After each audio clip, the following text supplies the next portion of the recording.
I'm Aryeh Schwartz, and welcome to the WNBA Insider Show. Each week we cover different topics important to the W, using X's and O's along with key stats to bring honest and critical analysis. It's my honor this episode to invite or to welcome a really special guest, James Wade, the newly hired head coach and GM of the Chicago Sky. James, welcome to the show, and let's hop right in. Thank you. I really appreciate it. I'm ready. So I sadly was not able to be in Chicago. I'm stuck in DC these days for your press conference. But I wanted to talk to you a little bit about, you were the assistant coach of the Minnesota Lynx, the historically one of the greatest teams in WNBA history. I want to talk to you, or if you could tell us the story kind of what the process of being hired and interviewed for the Chicago job. As many fans know, there was only really two head coaching job openings, Dallas and Chicago. Was it kind of a tug of war between the teams, or how did it lay out for you? Well, the thing is after it was discovered, like after they came to a conclusion about Coach Stocks, I received a phone call after the playoffs, and it was ownership and just gauging me and just seeing would I be interested in interviewing for the job because they have a job opening, and of course I agreed, and before I left to leave, I was able to go visit and have some discussions, and it was a continuing process because they were interviewing other candidates, and I just felt like the process went well, of course, because they gave me an opportunity, but it was just an ongoing process, and I've said this to my wife and to some other people that I've been coaching in the WNBA. I've been in the WNBA for 7 years, almost 7 years, and that process lasted a while. The last 7 years felt like 40 days, and the last 40 days felt like 7 years. Well, I do want to do one follow-up to that. I saw the interviews following the 2017 championship run by your Minnesota Lynx, and I saw Shelly had said that she didn't have a real interest in becoming a head coach. Has this been something that you've always wanted to do? Yeah, it was something that I've always wanted to do. I wouldn't say always. When we go, because you go way back far. But I knew I wanted to be a head coach while I was playing basketball. Because I felt like you spend so much time in the game, and I want to help people get better too, just like coaches were able to help me get better. So I would say when I got to the WNBA, my first year was about learning, and then once I said maybe I can have an imprint on this league. And after I'll say my second year, or during my second year, I was like, I want to be a head coach. And Dan kind of saw that in me, and he said that when Dan talked, I listened. He's like whatever that saying is, when this person talks, everybody listens. That's how Dan is. That's how I am with Dan. So, and he saw that in me, and we discussed it a lot. He's like, I think you have great potential, and eventually you can become a head coach in this league. You just have to keep on the path that you're on, and that's what put the light bulb in my head. And from that point on, I saw it as a mission, that something that I wanted to do. Well, and as you sit here, I mean, you see this opportunity come open with the Chicago Sky, and for those of you who follow the league and the Sky in particular, I think it's safe to say that there's a lot to be excited about. And I know, following just from the press conference and some different stories and quotes that have been put out since your hiring, that was something that was really appealing to you, was this roster within itself, and some similarities that you even saw with that to Minnesota. Can you talk about just what draws you to this roster, what excites you about it, and like maybe what changes do you want to kind of implement? No, the thing about it is, I've talked about the 5 starters at Minnesota and how they compare to 5 players on our team.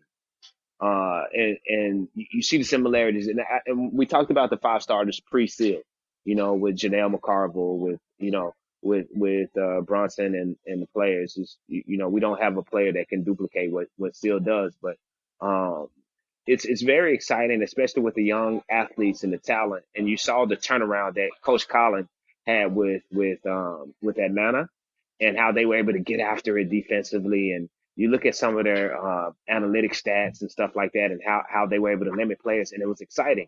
And we have those type of athletes at certain positions, and I think we can duplicate some of those things. Now, maybe the weak link is going to be me comparing to Coach Collin, but I'll go to war with that. I'll try to improve to that point. But no, I see a lot of similarities and a lot of potential defensively that we could do that they weren't able to accomplish before. So that's what we're going to try and do. And our bench too. I don't want to do any injustice, but the bench players that were on the roster last year, and Copper and Parker, they excite me as well, as much as the 5 players that I named earlier that I compared to Minnesota. You keep talking about defense, and for the Right. Chicago Sky, that has been really an Achilles heel, if you will, these last couple years. Lowest defensive efficiency rating, given up about just over 90 points a game. That's the worst in the WNBA. Obviously, that is a huge glaring issue that has got to be addressed. And you're a defensive guy. This is something that you've hung your hat on. Defensive principles, like, Coach, how do you get this team to be able to lock down and defend? They've got the athletes. How do you plan on implementing that? We have to, a lot of work is done in practice, and I know that, and they know it, and in practice and repetition and learning defensive principles and buying into those defensive principles and showing them how they work when they do work, reinforcing it. So it's going to be a lot of practice, a lot of reps, and a lot of teaching. So that's the thing. And then, one thing that helps that is your ability to rebound out of the stops that you get. If you're a good defensive team and you can't rebound, then you're not really a good defensive team. So that's one thing that I think in the last 2 or 3 years that is that they've come up shorter than what successful teams do. And I think it's something that needs to be paid attention to as well. Just a quick one, just from watching the team, and maybe I'm completely off, which is entirely possible and not unusual. But I feel like the Sky has struggled guarding that hybrid stretch 4, if you will, that can really face up and play off the bounce. Gabby Williams is a great defender, but the length and her size could be a little bit of an issue. Is that something that you feel like you've got to get better at, being able to guard the Brianna Stewarts of the world? Even like you could even take it down to like the Candace Duprees of the world. Is that something that this team kind of has a hole in defensively? So like you hit it on the head as far as, okay, so you have, you can go down the list: Brianna Stewart, Elena Deladon, NECA, Azure Wilson, Candace Parker, like you can go down the list of those players, Tina Charles. I mean, you can go on and on and on. Tasha Howard. It's something that it's the position that probably influence winning and losing outside of guard play the most. But I really don't think that you can't really measure a person by their size, as opposed to their heart, their mental aptitude, their willingness to be coached. I've seen undersized players accomplish a lot in this league. I've seen players that don't fit the mold, that you wouldn't see as athletic, accomplish a lot in this league. So, of course, guarding those players are going to be a point of emphasis. But I don't know if not having a player like them on the roster is the issue. Of course, I would like to have a player that probably, you say, quick off the ground, athletic, and pick and rolls that, are very light on their feet. But, we can't invent that player, but and that has a 6'8" wingspan. You can't invent that player. Right, You can search. You can search for that player, but I think if we create a good enough defensive identity, we can cause trouble to those type of players. So I want to ask you something, and you kind of touched on this slightly, but excuse me, hearing the comments that the owner of the team, Michael Alter, had made after the firing of Coach Stocks, I believe he said something to the effect of, I expect this team to be in the playoffs this year and next year competing for a championship. keeping in mind this team is 2 years removed from a playoff win, and we also saw Elena Deladon leave 2 years ago, do you feel the pressure of a quick turnaround as a new young coach? No, I mean, I wouldn't say pressure because the pressure is put on myself because I want to be in the playoffs and I know why I came. I came to be in the playoffs. So I don't think I feel pressure from any outside like motivations as much as my pressure of putting on myself that I want to win so bad. Uh, so and this isn't a rebuild. You look at this roster; it's not a rebuild. The thing is that right. I don't lose sight in is that it's very hard to win in this league, and the players in this league are very, very, very good. So you have to have a good plan in place. That's the main thing. You have to have a good plan in place, and the one thing about it is the coaching in this league is very, very good. And I've known that because I've worked with a lot of the coaches that's in the league. You go from Sandy and Dan and Vicky Johnson and all these players, Shell Patterson, Coach Reeve. Like the coaches in these leagues are very good, and I don't take that for granted. So like we're gonna have to bring it, like really bring it. I appreciate that. Now, looking forward, you do have a high draft pick. This is your first draft as a GM and a head coach. I want to kind of gauge your mindset when it comes to drafting. Are you in the camp of you pick the best available versus picking the best fit for the team? Or what's kind of your mindset going into the draft? So it's different, and like it's different. So you have your 1 through 4, you have your 6 through 10, you have your second rounds, and the thing about it is, and I'm explaining this the best way I can.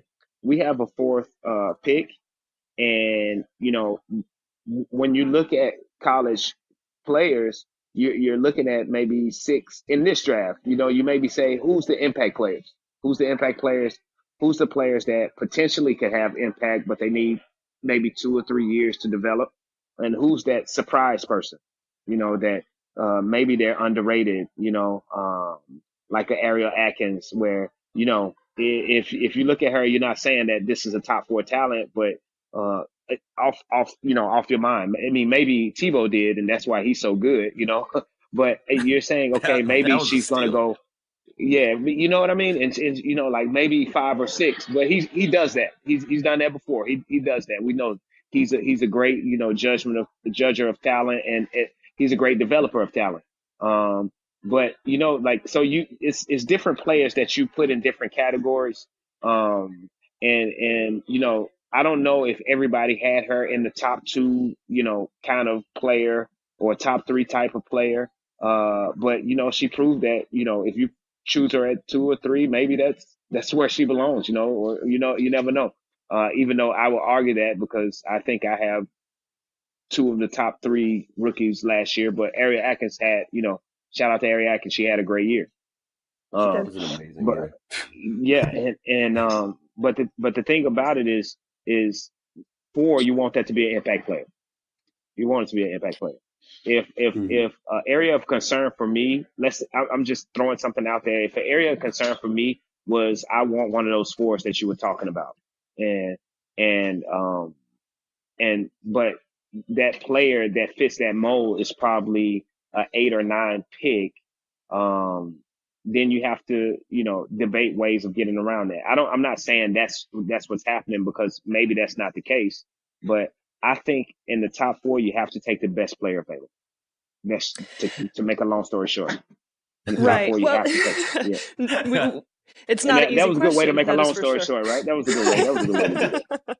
Make it 25 minutes. To build off that though, this fourth pick in this draft and being able to watch the players, those seniors or maybe in some cases potentially juniors who might come out early that you might be able to draft. How are you gonna accomplish that while being in Russia and coaching for ECAT?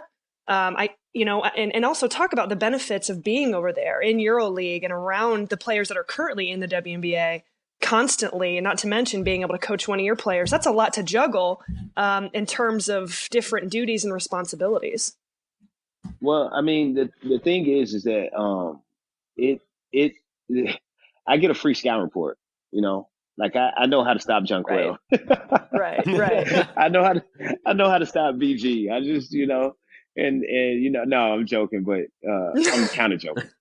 Not really. But yeah, but I don't know how to stop them. But Slow them down. the thing is, no, probably not. But hey, I know what they like to do. I know what they like to do. Tendencies. But the thing is about it. Honestly, I think I benefit because I know what these players go through in the off season. So I relate. I relate to them. I relate to them, and they see we're kind of going through the same thing. And a lot of their life is outside of the WNBA, and a lot of who they are is outside of the WNBA as well. And for them to see me out there and going through the same grind that they go through, it not only gives me credibility, but it gives me respect. I think from players that don't really know me or wouldn't know me otherwise. But I build on the relationship with players and knowing players, and we're all trying to grow this league together everywhere, internationally and nationally. So I think it helps me out a lot. I would never. I have a good reputation not only with the players but with the coaches too. So the coaches know that when I do coach their players, they're in good hands, and they know that they can trust me with being very professional with them. And so I take pride in that as well. My whole thing is I want the league to be better. So if it's me working out some players that I coach overseas and doing my job, then that's what I'm down for. Other than that, it just gives me credibility, and it puts my face out there, it puts my name out there, and people know what I stand for and know what kind of coach I am. And that's probably why I'm on the phone with you guys now. Well, absolutely. We are so honored that you carved out this much time for us. We're really appreciative. Coach Wade, thank you so much, and best luck overseas with all your travel and the draft and the upcoming WNBA season. Hopefully, we'll be speaking soon. Thank you guys. Hopefully we will.